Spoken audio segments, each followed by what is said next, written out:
नमस्कार, आपका स्वागत है। आज हम एक बहुत ही आम लेकिन मुश्किल सवाल पर बात करने वाले हैं।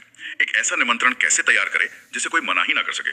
ये तो हर किसी की समस्या है। बिल्कुल, हमारे पास नेटवर्क मार्केटिंग पर एक वर्कशॉप की ट्रांसक्रिप्ट है जो इस कला के पीछे के मनोविज्ञान को बड़े दिलचस्प तरीके से समझाती है। और ये सिर्फ मार्केटिंग के लिए नहीं है ना? नहीं, बिल्कुल नहीं। हम सब ने कभी ना कभी ये महसूस किया है, किसी इवेंट, वेबिनार या अपनी बर्थडे पार्टी के लिए लोगों को बुलाया और जवाब में सिर्फ सन्नाटा मिला। हाँ, वो एहसास थोड़ा चुभता है ना? लगता है कि गलती कहाँ हो गई। आज हम इसी सवाल की तह तक जाएंगे। हमारे सोर्स में कुछ कहानियां और सिद्धांत हैं जो बताते हैं कि एक साधारण आ जाना और एक जबरदस्त मुझे आना ही है के बीच जमीन आसमान का फर्क कैसे पैदा किया जाता है। और हमारा मकसद सिर्फ तकनीक सीखना नहीं बल्कि उस मनोविज्ञान को समझना है जो लोगों के हाँ या ना कहने के फैसले को एक तरह से कंट्रोल करता है। तो चलिए इसे खोलकर समझते हैं। इसकी शुरुआत एक बड़ी ही दिलचस्प कहानी से होती है। अच्छा। हाँ, जो बताती है कि सफलता मिलने पर हम सबसे बड़ी गलती क्या करते हैं। कहानी है एक गधे और एक लोमड़ी की। गधे और लोमड़ी की, ठीक है। तो सोर्स के मुताबिक एक गधा था, बहुत ही कमजोर सा।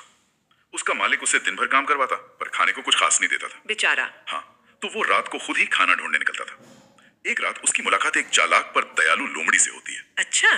लोमड़ी को उस पर तरस आ जाता है और वो उसे पास के एक बड़े से खेत में ले जाती है जहाँ खीरे, ककड़ी, गाजर सब कुछ उगा हुआ था। दोनों रोज रात को वहां जाकर पेट भर खाना खाते हैं। वाह, उसकी तो किस्मत खुल गई। बिल्कुल। कुछ ही महीनों में गधा एकदम हट्टा कट्टा, चिकना और बहुत खुश रहने लगा। और यहीं से मनोविज्ञान का खेल शुरू होता है। जब हमें थोड़ी सी सफलता मिलती है हमारा आत्मविश्वास बढ़ने लगता है, लेकिन अगर वो अति आत्मविश्वास में बदल जाए तो वो खतरनाक हो सकता है। बिल्कुल। एक रात भरपेट खाना खाने के बाद गधा इतना खुश हो गया कि उसने लोमड़ी से कहा, आज मेरा गाना गाने का बहुत मन कर रहा है। ओहो। लोमड़ी ने उसे समझाया, अरे भाई ऐसा मत करो, तुम्हारी आवाज सुनकर खेत के चौकीदार जाग जाएंगे और हमारी पिटाई हो जाएगी। लेकिन गधा तो अपनी ही धुन में था। हाँ, उसने कहा, तुम मेरी आवाज की कीमत नहीं जानती। मेरी आवाज इतनी सुरीली है कि चौकीदार भी जागकर नाचने लगेंगे। हाँ, ये तो अति आत्मविश्वास की हद है। सोर्स इसे कारोबार की भाषा में ढेंचू ढेंचू करना कहता है। ढेंचू ढेंचू। हाँ, अपनी सफलता का बेवजह दिखावा करना, गाड़ी, बंगला, महंगी कॉफी की तस्वीरें डालना। समझ गया। तो लोमड़ी समझ गई कि ये नहीं मानेगा। वो बहाना बनाकर वहां से निकल गई। और जैसे ही गधे ने अपनी सुरीली आवाज में गाना शुरू किया, बहुत गहरा है। ये कहानी एक जरूरी सवाल उठाती है, क्या बहुत ज्यादा अच्छे मूड में लिए गए फैसले हमेशा सही होते हैं? वर्कशॉप के स्पीकर इस बात पर जोर देते हैं कि ज्यादा खुशी और ज्यादा दुख दोनों ही स्थितियों में हमारी भावनाएं हमारी बुद्धिमत्ता पर हावी हो जाती हैं। ये तो बहुत दिलचस्प बात है। सिर्फ बड़े दुख में ही नहीं बल्कि बड़ी कामयाबी के जश्न में भी बड़े फैसले लेने से बचना चाहिए। बिल्कुल। सोर्स यही सलाह देता है कि सफलता में भी जमीन से जुड़े रहें। आपका निमंत्रण आपके दिखावे पर नहीं बल्कि आप सामने वाले को क्या मूल्य या वैल्यू दे रहे हैं उस पर आधारित होना चाहिए। ढहन-छू करने से लोग आकर्षित नहीं होते बल्कि दूर भागते हैं। हाँ। तो गधे वाली कहानी से ये तो साफ है कि अपनी सफलता का ढिंडोरा पीटने से बात नहीं बनती। लेकिन सोर्स हमें अंधेरे में नहीं छोड़ता। वो एक बहुत ही दिलचस्प समाधान देता है जो एक मशहूर कार के नाम में छिपा है। हाँ, ये इस पूरी चर्चा का केंद्र बिंदु है। सोर्स में एक सीनियर का जिक्र है जो अपनी टीम को सिखाते थे कि अगर जिंदगी में असली BMW गाड़ी चाहिए तो पहले अपना खुद का BMW बहुत मजबूत करना होगा। जब मैंने पहली बार पढ़ा तो मुझे भी लगा कि ये गाड़ी की बात हो रही है, लेकिन इसका मतलब कुछ और ही निकला।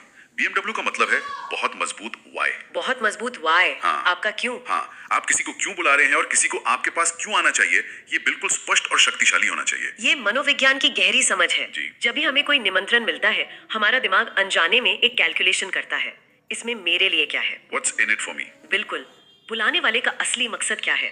अगर हमारे दिमाग को इसका कोई ठोस आकर्षक जवाब नहीं मिलता तो वो उसे नजरअंदाज कर देता है। इसी को समझाने के लिए एक बेहतरीन उदाहरण दिया गया है। मान लीजिए कोई अपनी बर्थडे पार्टी रखता है। ठीक है। अगर वो पार्टी पत्तू ढाबा में हो तो शायद ज्यादातर दोस्त बहाने बनाएंगे, कहेंगे यार उस दिन एक जरूरी मीटिंग है या तबीयत ठीक नहीं लग रही। हाँ, लेकिन अगर वही शख्स कहे कि पार्टी ताज होटल के रूफटॉप रेस्टोरेंट में है तो क्या होगा? तो वही लोग अपनी सारी मीटिंग्स कैंसिल करके आएंगे। ये कमाल का उदाहरण है। यहाँ पार्टी वही है, दोस्त भी वही है, लेकिन क्यों बदल गया। पप्पू ढाबा का क्यों कमजोर था, लेकिन ताज होटल का अनुभव एक बहुत मजबूत वाय है। और इसका सबसे बड़ा मतलब ये है कि अगर निमंत्रण में दिया गया क्यों बहुत मजबूत है तो लोग वहाँ कैसे पहुँचना है इसका रास्ता खुद निकाल लेंगे। हाँ, वो कैब लेंगे, मेट्रो बदलेंगे, किसी से लिफ्ट मांगेंगे, पर पहुंचेंगे जरूर। एक असरदार निमंत्रण हमेशा इसी क्यों का साफ साफ जवाब देता है। पुराने तरीके अब क्यों फेल हो रहे हैं, इसका भी एक जीता जागता दिल दुखाने वाला उदाहरण इस ट्रांसक्रिप्ट में है। अच्छा। हाँ, वर्कशॉप के स्पीकर की टीम के एक सदस्य ने रेवाड़ी में एक बड़ा सेमिनार आयोजित करने का फैसला किया। तैयारी में कोई कमी नहीं छोड़ी। जरा सोचिए, उन्होंने 500 से 800 पर्चे छपवाए और उन्हें अखबारों में डलवाया। एक बड़ा हॉल बुक किया जिसमें 100-120 लोगों के बैठने की जगह थी। प्रोजेक्टर, स्टेज सब तैयार था। यहाँ तक कि आने वाले लोगों के लिए समोसे और कोल्ड ड्रिंक का भी इंतजाम किया गया था। उन्हें पूरी उम्मीद थी कि हॉल खचाखच भर जाएगा। वो दिल्ली से रेवाड़ी पहुंचे, सब कुछ तैयार, 11 बजे का समय था, 11 बज गए, कोई नहीं आया। उफ, 11:30 बज गए, कोई नहीं आया। आपको क्या लगता है इतनी मेहनत के बाद आखिर में कितने लोग आए होंगे? जिस तरह से आप बता रहे हैं मुझे डर है कि जवाब बहुत निराशाजनक होने वाला है। बिल्कुल। 11:15 बजे तक इंतजार करने के बाद सिर्फ 2 लोग आए। सिर्फ 2? और वो भी कौन? वेन्यू का मालिक और उसका एक दोस्त। अरे नहीं। सारी मेहनत, सारा जोश, सारा पैसा बर्बाद। उन्हें वो सारे समोसे और कोल्ड ड्रिंक खुद ही खाने पड़े। सुनकर ही बुरा लग रहा है। मुझे अपने कॉलेज का फेस्ट याद आ गया जब हमने एक इवेंट के लिए 100 कुर्सियां लगाई थी और सिर्फ 10 लोग आए थे। वो बचे हुए समोसे खाने का दुख मैं समझ सकती हूँ। सही में ये कहानी हमें बहुत कड़वा लेकिन जरूरी सबक सिखाती है। सिर्फ जानकारी फैला देना, मतलब पर्चे बांटना या विज्ञापन देना, हाँ, वो काफी नहीं है। ये तरीके लोगों का ध्यान खींचने में इसलिए नाकाम रहते हैं क्योंकि इनमें उनके लिए कोई मजबूत क्यों नहीं होता। किसी को इस बात से फर्क नहीं पड़ता कि आपका सेमिनार चल रहा है। लोगों को सिर्फ इस बात से फर्क पड़ता है कि उसमें उनके लिए क्या खास है। बिल्कुल। जब तक उन्हें ये ना लगे कि वहाँ आने से उनकी जिंदगी में कोई ठोस वैल्यू जुड़ेगी, वो अपना कीमती समय और ऊर्जा क्यों खर्च करेंगे? तो अब हम सबसे जरूरी सवाल पर आते हैं। एक ऐसा निमंत्रण कैसे डिजाइन करें जो इस क्यों का सीधा जवाब दे? और सोर्स इसके लिए 5 तत्वों का एक बड़ा शक्तिशाली फॉर्मूला देता है। चलिए इसे एक एक करके और थोड़ा गहराई से समझते हैं। पहला और सबसे जरूरी तत्व है हुक। हुक। हाँ, हुक।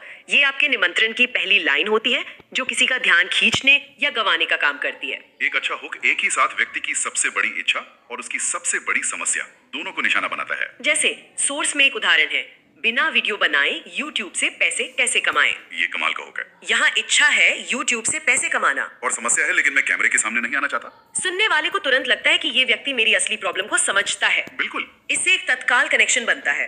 दूसरा तत्व है बोनसेस। बोनस मतलब अतिरिक्त क्या मिलेगा? हाँ, इसे वैल्यू स्टैकिंग कहते हैं। आप एक के ऊपर एक वैल्यू की परतें चढ़ा रहे हैं। जैसे अगर आप इस वेबिनार में आएंगे तो आपको हमारी 5,000 रुपए की लीड जनरेशन वर्कशॉप का मुफ्त एक्सेस मिलेगा। अच्छा, तो सिर्फ वेबिनार नहीं बल्कि एक और कीमती चीज मिल रही है। हाँ, जो ना आने पर खो जाएगी। तीसरा है अपेक्षित परिणाम, डिजायर्ड आउटकम। मतलब इवेंट के बाद क्या हासिल होगा? बिल्कुल, और ये साफ होना चाहिए। जैसे इस वेबिनार के अंत तक आप बिना किसी निवेश के अपना ऑनलाइन बिजनेस शुरू करने का पूरा रोड मैप जान जाएंगे। यहाँ ध्यान देने वाली बात यह है कि हम क्या मिलेगा की बात नहीं कर रहे, बल्कि आप क्या कर पाएंगे की बात कर रहे हैं। लोग ड्रिल मशीन नहीं खरीदते, वो दीवार में छेद खरीदते हैं। अपेक्षित परिणाम वही छेद है। वाह, ये बहुत अच्छा तरीका है इसे समझने का। चौथा तत्व। चौथा है स्पष्ट अपेक्षाएं। Clear expectations. इवेंट के बारे में पूरी और सच्ची जानकारी। कितने घंटे का होगा, किस भाषा में होगा, एजेंडा क्या है। हाँ, ये अनिश्चितता को कम करता है और भरोसा बनाता है। जब लोगों को पता होता है कि अगर वो हाँ कहते हैं तो उनका समय कहाँ और कैसे लगेगा, तो उनका फैसला लेना आसान हो जाता है। और पांचवा और आखिरी तत्व है सीमितता। स्कैसिटी, यानी जल्दी फैसला लेने की या समय पर आने की एक वजह देना। ये मनोवैज्ञानिक रूप से बहुत शक्तिशाली होता है। जैसे जूम मीटिंग में सिर्फ 500 सीटें हैं, या अगर 5 मिनट भी लेट हुए तो मीटिंग रूम लॉक हो जाएगा। ये फोमो यानी फियर ऑफ मिसिंग आउट को ट्रिगर करता है। इससे लोग टालम टूल करने के बजाय तुरंत एक्शन लेते हैं। तो जब इन 5 तत्वों हुक, बोनस, परिणाम, स्पष्टता और सीमितता को मिलाकर एक निमंत्रण बनता है तो वो सिर्फ एक सूचना नहीं होता, बल्कि एक आकर्षक और अकाट्य प्रस्ताव बन जाता है। ये फॉर्मूला सुनने में तो बहुत शक्तिशाली लगता है, लेकिन यहाँ एक सवाल मेरे मन में आ रहा है, क्या इसके ज्यादा इस्तेमाल से निमंत्रण बहुत बनावटी या सेल्स ही नहीं लगने लगेगा? ये बहुत ही जरूरी सवाल है और इसका जवाब है हाँ, ऐसा हो सकता है। सोर्स इस बात पर भी रोशनी डालता है कि ये फॉर्मूला एक टूल है और इसका इस्तेमाल ईमानदारी और सही नीयत से होना चाहिए। मतलब प्रामाणिकता, ऑथेंटिसिटी सबसे जरूरी है। बिल्कुल, अगर आपका अपेक्षित परिणाम या बोनस झूठा है तो ये तकनीक काम नहीं करेगी, बल्कि आपका भरोसा हमेशा के लिए तोड़ देगी। और शायद इसीलिए सोर्स में एक और कहानी है जो इस मार्केटिंग फॉर्मूले से बिल्कुल अलग है और शायद ज्यादा असरदार भी। हाँ, और वो कहानी दिखाती है कि कभी कभी सबसे शक्तिशाली निमंत्रण फॉर्मूले से नहीं बल्कि दिल से निकलता है। वर्कशॉप के स्पीकर बताते हैं कि जब उन्होंने अपना पहला सेमिनार किया तो उन्होंने अपने दोस्तों को बिजनेस के लिए नहीं बुलाया। तो फिर किस लिए बुलाया? उन्होंने उन्हें फोन करके कहा, भाई मैं जिंदगी में पहली बार एक सेमिनार कर रहा हूँ और सच कहूँ तो बहुत घबरा रहा हूँ। अच्छा। मैं चाहता हूँ कि तुम लोग बस आगे वाली कुर्सी पर बैठकर मेरे लिए तालियां बजाने आ जाओ ताकि मेरा हौसला बढ़े। बाद में सब साथ में लंच करेंगे। ये तो बिल्कुल ही अलग दिशा है। यहाँ कोई हुक, बोनस या स्कार्सिटी नहीं है। यहाँ सिर्फ ईमानदारी, दोस्ती और मदद की अपील है। बिल्कुल। और इसका नतीजा क्या हुआ? वो दोस्त न सिर्फ आए बल्कि उन्होंने मेहमानों की तरह व्यवहार नहीं किया। उन्होंने वॉलंटियर बनकर पूरा इवेंट संभाल लिया। अरे वाह! जो भी मेहमान आ रहे थे उनका स्वागत कर रहे थे, उन्हें बैठा रहे थे और अपने दोस्त के लिए एक सपोर्टिव माहौल बना रहे थे। अगर हम इसे बड़ी तस्वीर से जोड़कर देखें तो ये एक शानदार उदाहरण है कि मानवीय संबंध कितने शक्तिशाली हो सकते हैं। दोस्त बिजनेस सीखने नहीं आए, वो एक दोस्त की मदद करने आए। उनका क्यों बिजनेस नहीं बल्कि रिश्ता था। और सबसे दिलचस्प बात ये हुई कि बाद में उन्हीं दोस्तों में से 2 लोग स्पीकर की टीम के सबसे महत्वपूर्ण सदस्य बने। सच में? हाँ, ये दिखाता है कि कभी-कभी सबसे प्रभावी निमंत्रण पेशेवर नहीं बल्कि व्यक्तिगत होता है। वो आपके रिश्ते की बुनियाद पर टिका होता है। इसका मतलब ये नहीं है कि 5 तत्वों वाला फॉर्मूला बेकार है। दोनों का अपना स्थान है। जब आप अपरिचित लोगों को बुला रहे हैं तो फॉर्मूला काम करता है, क्योंकि वहाँ कोई रिश्ता नहीं है, सिर्फ वैल्यू का लेन देन है। बिल्कुल। लेकिन जब आपके पास पहले से एक मजबूत रिश्ता है तो आपकी ईमानदारी और मदद की अपील किसी भी मार्केटिंग तकनीक से ज्यादा शक्तिशाली हो सकती है। तो आज की इस चर्चा का सार क्या है? एक शक्तिशाली निमंत्रण सिर्फ जानकारी देने या किसी को धकेलने के बारे में नहीं है। ये जबरदस्त मूल्य और सही भावनाओं को सामने रखकर एक खिंचाव, एक पुल पैदा करने के बारे में है। चाहे वो ताज होटल में पार्टी का लालच हो, एक शक्तिशाली हुक हो, या फिर एक घबराए हुए दोस्त की मदद करने की सच्ची भावना। बिल्कुल। ये एक महत्वपूर्ण सवाल खड़ा करता है जिसे हमारे सुनने वाले अपने साथ ले जा सकते हैं। इस सोर्स ने हमें सिखाया कि किसी को एक इवेंट के लिए हाँ कहने पर कैसे लाया जाए। लेकिन क्या होगा अगर हम इस मनोविज्ञान को सिर्फ निमंत्रण तक सीमित ना रखें, बल्कि अपने हर संवाद, हर बातचीत में लागू करें? अच्छा, मतलब हर बातचीत में? हाँ। हमारी प्रोफेशनल और पर्सनल बातचीत कितनी बदल सकती है अगर हम हमेशा ये सोचकर शुरू करें कि सामने वाले के मन में एक अनकहा सवाल है। मैं आपकी बात क्यों सुनूं? इसमें मेरे लिए क्या है?